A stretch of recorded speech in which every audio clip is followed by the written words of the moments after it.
philosopher Euripides once said, "Friends show their love in times of trouble, not in happiness." According to the great Roman statesman Cicero, friends shall increase happiness and diminish misery by doubling our joy and dividing our grief. There is a lie out there that real friendship just happens, but friendships don't just happen, you make them happen. How do you make a friends with someone? And is making friends easy or hard for you? It used to be thought that a friendship was something that just happened between people.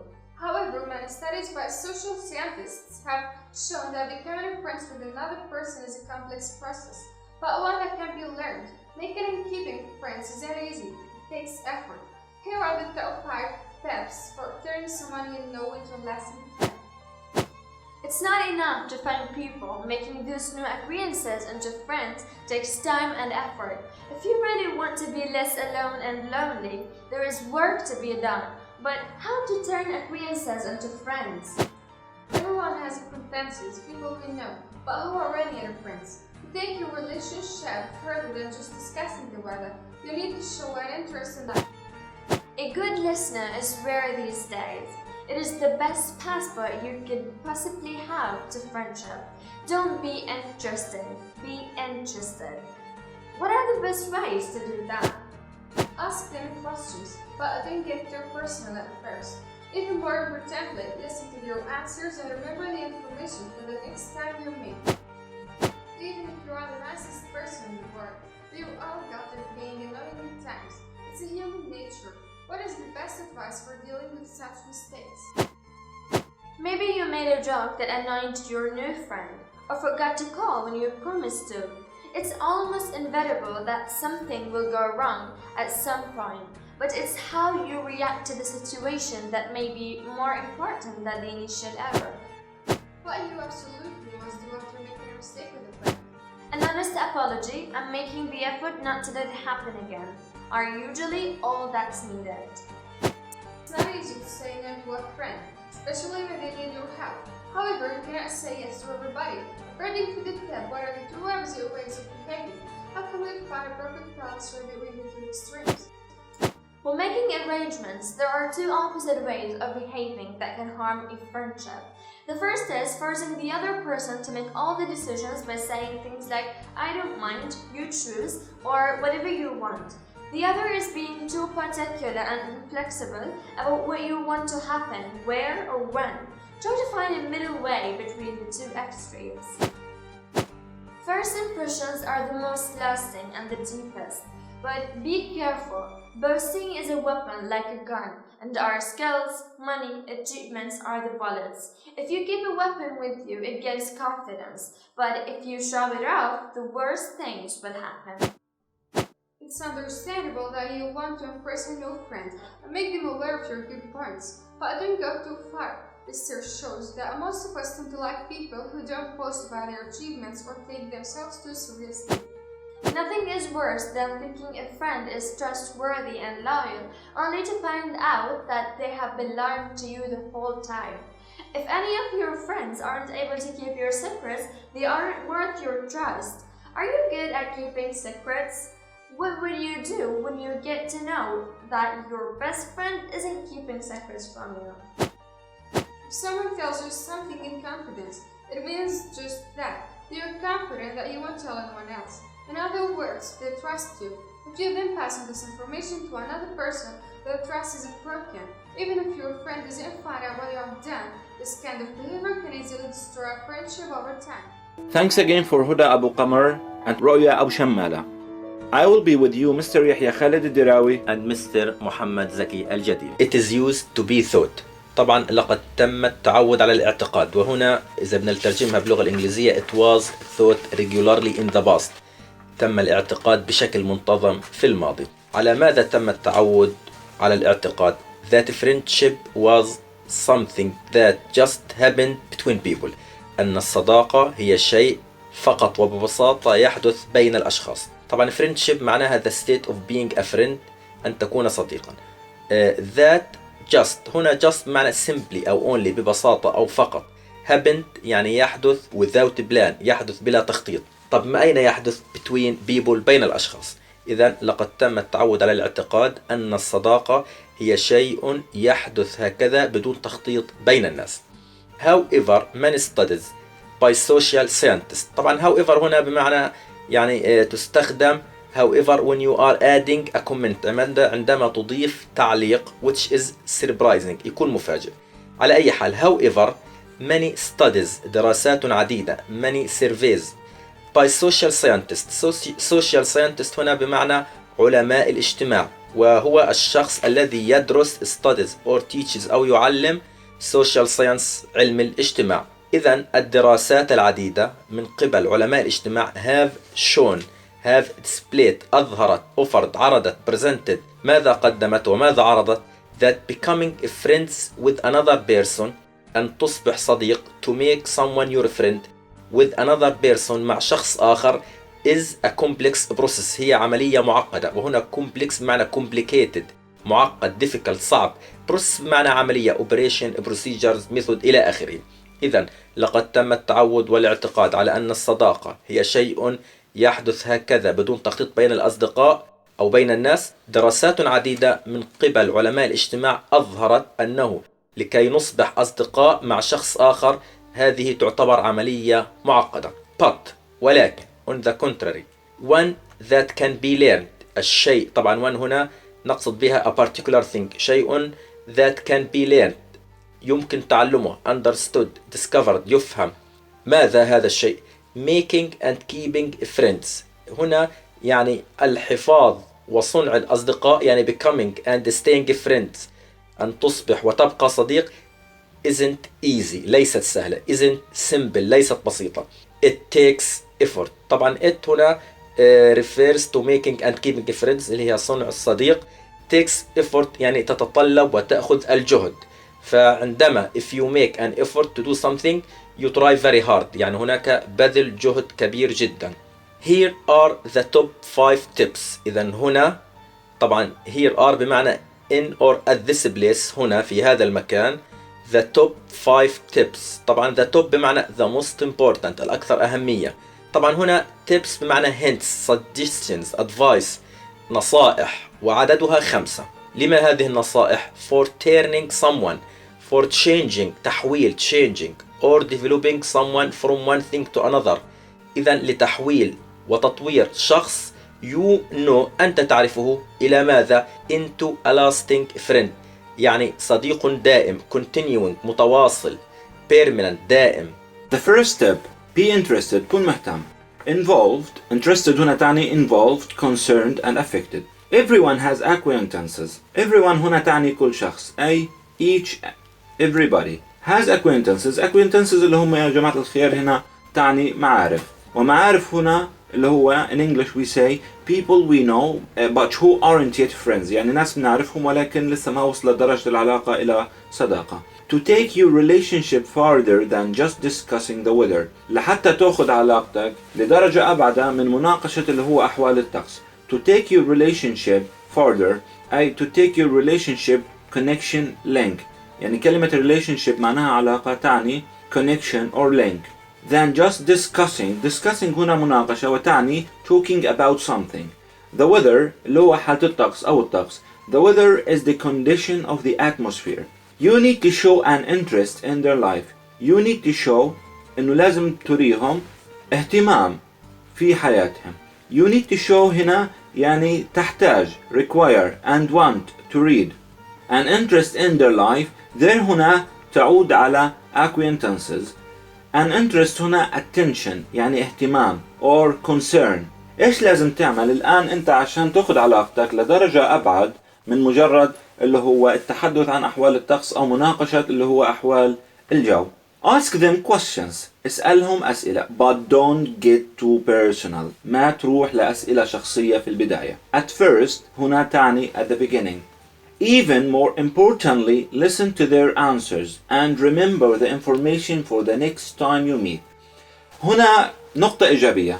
بيحكي لك even هنا تعني حتى أي still أو ما زال. More importantly الأكثر أهمية. هنا هاي expression more importantly used for saying that a fact you are talking about is important. إنه في شيء معين هنا أنت بتحكي عليه هو أكثر أهمية. Listen to their answers، إنه استمع لإجاباتهم. يعني إنه لازم تستمع للإجابات. Give attention to their replies, explains, responds in order to hear them. يعني أنت استمع لإجاباتهم، ركز بالإجابات تاعتهم والشروحات تاعتهم. And remember، do not forget، keep in mind. يعني remember هنا تعني تذكر للمرة القادمة. Do not forget and keep in mind. The information هنا تعني facts or details. For the next time، the next period of time you meet، اللي هو لقاء أو مقابلة، you gather. وهنا باختصار إنه التب هاي بتعطينا إنه لازم تكون أنت مهتم، ولحتى الشخص اللي مقابل إلك يحس باهتمامك. كل شخص لنا أو عنا له معارف، ولكن هاي المعارف ما وصلت اللي هو لدرجة الصداقة. لحتى تأخذ هاي العلاقة من درجة اللي هو التحدث عن الطقس والتحدث عن أحوال الطقس إلى درجة أبعد من ذلك، يجب أن تريهم الاهتمام. مثلا ممكن أنت تسألهم بعض الأسئلة، بس الأسئلة هاي من الفضل أو من الأفضل إنها ما تكون اللي هو أسئلة شخصية في البداية. بعد هيك يفضل إنه أو الأكثر أهمية مش فقط إنك تسأله، لا، الأكثر أهمية هنا إنه تسمع لإجاباتهم وحاول تستذكر هاي الإجابات وتذكرهم فيها في المرة المقبلة اللي بتقابلهم فيها. The second tip، النصيحة الثانية، don't let one mistake get in the way. يعني لا تجعل خطأ واحد يكون عائق أمام الصداقة. طبعا don't let يعني don't enable or make، لا تجعل، allow تسمح. one mistake، one misunderstanding خطأ أو سوء فهم، blunder. get in the way يكون عائق، وهنا get in the way بمعنى make it difficult for it to be appreciated properly، بشكل مناسب. يعني إذا لا تجعل خطأ واحدا يكون عائق. maybe you made a joke، ربما أنت تقوم بعمل نكتة، وهنا made a joke بمعنى أنت laughed، ضحكت at something، على شيء ممكن هذا الشيء يكون serious or important، جدي أو about. طيب عندما ضحكت ماذا حدث؟ that annoyed، ضايق من؟ your friend أو your new friend. طبعا annoyed بمعنى upset disturb. إذا هذا الخطأ أو هذه النكتة annoyed ضايقت your new friend صديقك الجديد. أيضا ربما ترتكب خطأ آخر or forgot بمعنى نسيت، unable to remember غير قادر على أن تتذكر. to call when you promise to، أن تتصل بصديقك عندما وعدت، وهنا call بمعنى phone، promise بمعنى committed. إذا لا تدع خطأ يكون عائق أمام الصداقة. ربما مثلا أنت قمت بعمل نكتة، هذه النكتة ضايقت صديقك الجديد، أو نسيت أن تتصل عندما وعدت. طبعا it's almost inevitable that something will go wrong، حتمي أن هناك شيئا في لحظة ما سيسير بالاتجاه الخاطئ، وهنا almost بمعنى nearly أو close to. inevitable بمعنى unavoidable، يعني شيء لا يمكن تجنبه. inescapable لا يمكن الهروب منه. حتميا that something will go wrong، شيئا سيسير بالاتجاه الخاطئ، وهنا wrong go wrong بمعنى turn out badly at some point، في مرحلة ما أو some moment or some time. but it's how you react. إذا الأهم كيف ردة الفعل، وهنا react بمعنى respond، ترد الفعل or behave، تتصرف in the situation that may be more important than the initial error. إذا عندما المهم كيف ردة فعلك للموقف التي هي أكثر أهمية من الخطأ الأول. وهنا situation بمعنى case، موقف، condition، situation، status إلى آخره. that may be more important than the initial هنا بمعنى first، و error بمعنى mistake. إذا ما المطلوب فعله عندما يصبح خطأ؟ an honest apology، اعتذار صادق، وهنا honest بمعنى sincere، true، truthful، real. apology هنا اعتذار، وهو something that you say، شيء تقوله، مثلا alright، وممكن تكتبه in order to tell someone، لتخبر شخص that you are sorry، أنك آسف. إذا مطلوب منك اعتذار صادق and making the effort، أن تبذل الجهد to do it، وهنا تحتاج إلى extra energy، طاقة إضافية. ماذا على ماذا هذا الجهد؟ not to let it، ألا تدع. not to let يعني not to allow، ألا تسمح.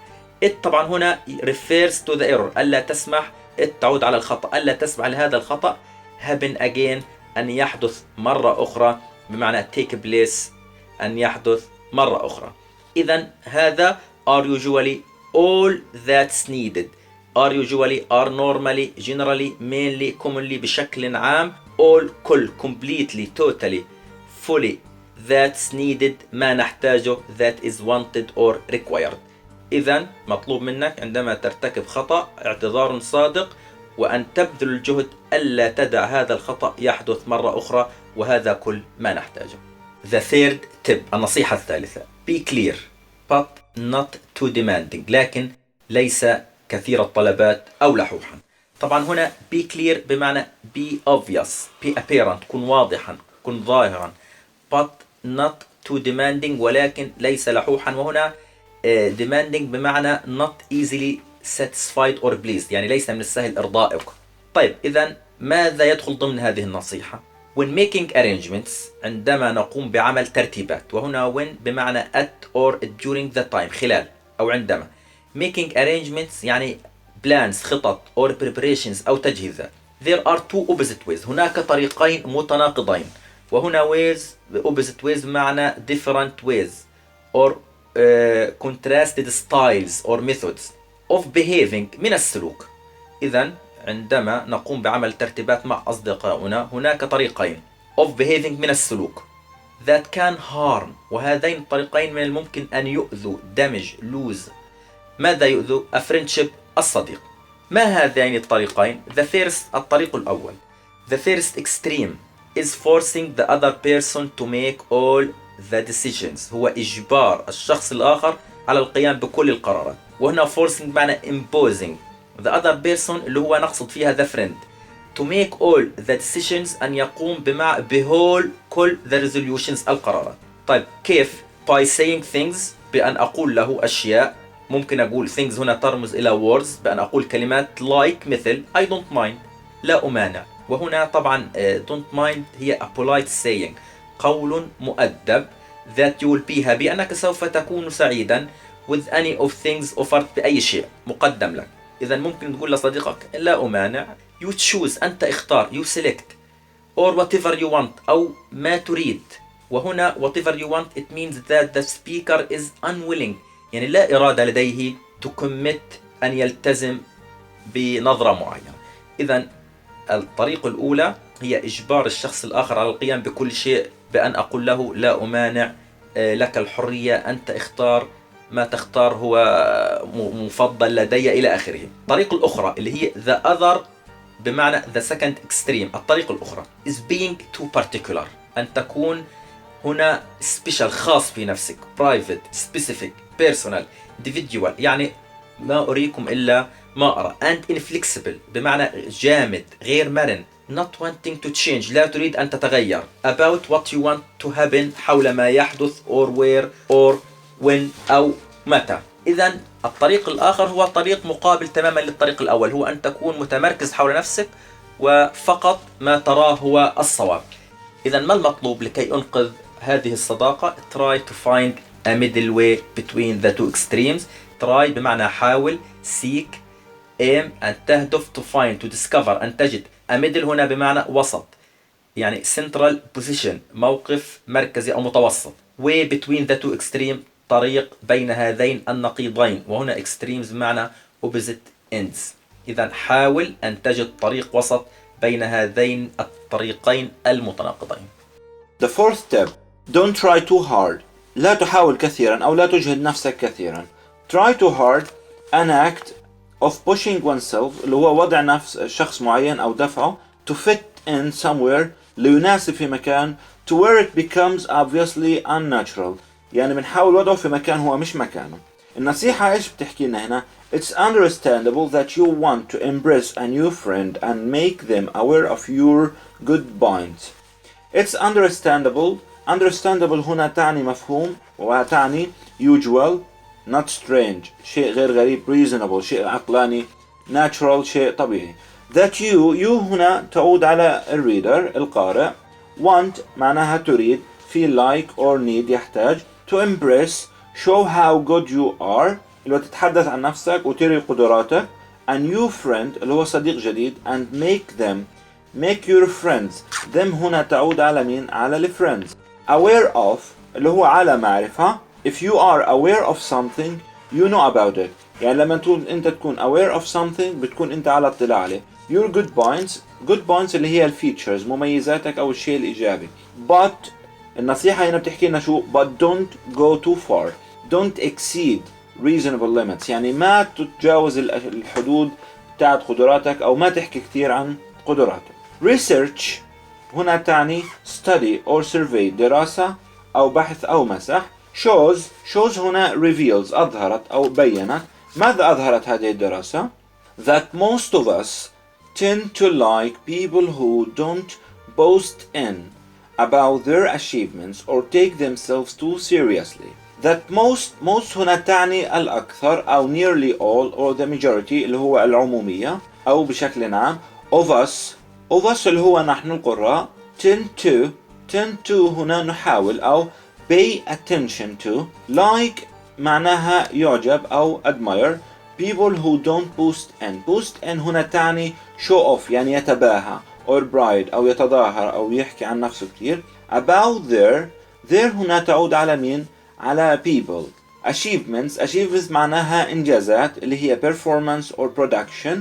or take themselves too seriously أو بيأخذوا نفسهم بشكل جدي أو بيتعاملوا بشكل جدي. they believe that they are important and deserve attention، يعني بيعتقدوا إنه أنفسهم مهمين جدا وإنه بيحتاجوا دائما الانتباه. يعني هنا النصيحة بالمختصر لا تجهد نفسك كثيرا، وهاي شغلة معروفة إنه إحنا دائما بنحاول إنه لما يكون لنا علاقة جديدة أو صداقة جديدة نظهر إنجازاتنا، ولكن النصيحة إيش بتحكي لنا؟ إنه ما تظهرها بشكل كبير، ما تحكي عن نفسك بشكل كثير، لأنه في دراسة أظهرت إحنا كقراء أو إحنا كناس عاديين بنحب الأشخاص أو بنحترم الأشخاص يلي ما بيحكوا عن نفسهم، ما بتباهوا بشكل كبير وما بيعطوا نفسهم مكان مش مكانهم. The last tip، النصيحة الأخيرة. keep secrets to yourself، احفظ الأسرار لنفسك.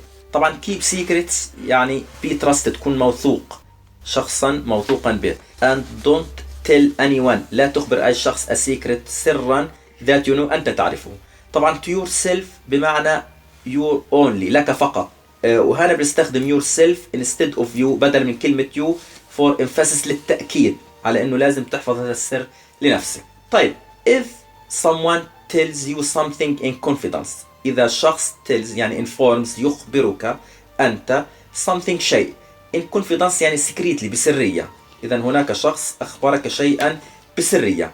it means هذا يعني suggests أو indicates just فقط أو only that they are confident أنهم واثقون، that they are sure متأكدون، convinced مقتنعون، certain that you won't tell anyone else أنك لن تخبر أحد. طبعا هنا won't is the usual spoken form of will not، هي طبعا سوف لن، هي الجزء المعتاد من كلمة will not. tell inform anyone else أي شخص آخر or other person، إذا الشخص أخبرك سر فهذا يعني أنه واثق ومتأكد أنك لن تخبر شخص آخر.